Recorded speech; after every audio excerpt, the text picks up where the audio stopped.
creators are not going to get replaced by this. Sure, you'll end up seeing all this on those crypto scam ads we all get on our feeds or some supermarket screen, but not for something that requires a real human connection. You can tell when AI has been curated or used as a tool by an artist, someone with good taste and experience, as opposed to an AI bro that got on Sora or Veo and put a prompt in. And that's because AI itself doesn't have taste. The journey of a creator, of a creative person, is long, in whatever art form and path they choose. It's a journey of self-discovery, of learning, of letting themselves be influenced by humanity's previous journey, but, and this is the crucial distinction, filtering it all through their own unique life experience to create something new. Yeah. I have no idea how I got here. I've just been acting my whole life. It's just been a part of what I do, so this is... And it's also, just as importantly, about developing taste. We only recognize what is unusual, worthwhile, well-crafted after living among our peers. As we all move along and grow as a society, we recognize what is mediocre and amateur. We even recognize when something is so mediocre that it becomes appreciated as its own thing, as perhaps commentary on class struggle, or as kitsch. We compare, we listen to others, we are all to varying degrees vulnerable to the consensus around us, or we can actively resist it, which is something that AI can't do. It doesn't have that choice. It ingests anything and everything. By its very definition, it has to. That's why writing with AI has become about heavily editing it. If you don't, the output is riddled with cliches and predictable sentences and the same grandiose adjectives everywhere. And you end up sounding like everybody else. Or worse, you end up taking its hallucinations seriously. And this is also why different models are starting to sound different.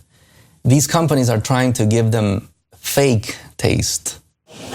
The intangible of real, independent taste is the single most difficult thing to achieve in any human artistic endeavor. That's why there are all these AI bros all over LinkedIn posting these horrendous AI videos, and their comments are full of other AI bros congratulating them for making all of that mediocrity. Trust me, guys, a little history of the arts or history of film course will do you good. Now, it makes sense. These same AI bros a couple of years ago were crypto bros. And before that, they were Web 2.0 bros. There's no journey there. There's no development of taste. Take this Star Wars short, for example. It's not only infantile, but to any discerning fan, it's a joke. And the problem with that derided ad that Coke produced with AI wasn't necessarily the AI, it was the taste of those involved. AI plus a good director is still going to be expensive. And even when all this improves, the creepy faces, the eeriness of it all, there needs to be a story, a new story, an evolving human story. And here's the thing, taste is an impossible thing to give to AI. What do? Do you feed it the taste of this or that artist? It's going to end up sounding like this or that artist.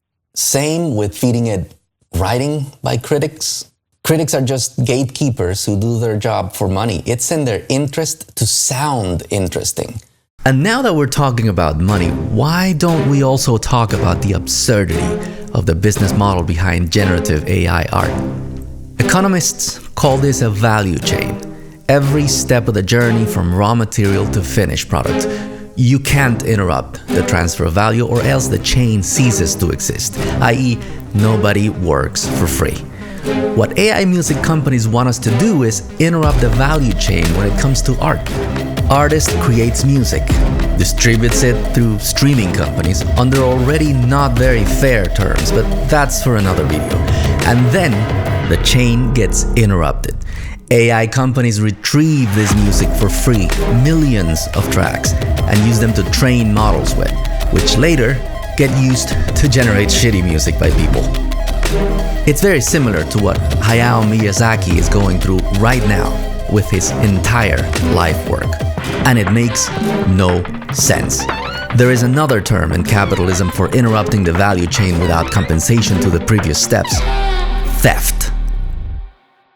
Taste means you either get it or you don't. And getting it takes a lifetime, both for those who create the art and those who admire it. Will there be a market for consumers of artificial crap? Yes, there always is. You can count on it. Will taste and creative independence come with AI consciousness? Who knows? But I think that day is still far off. I hope this doesn't age badly. Like and subscribe if you like this sort of thing. See you in the next one.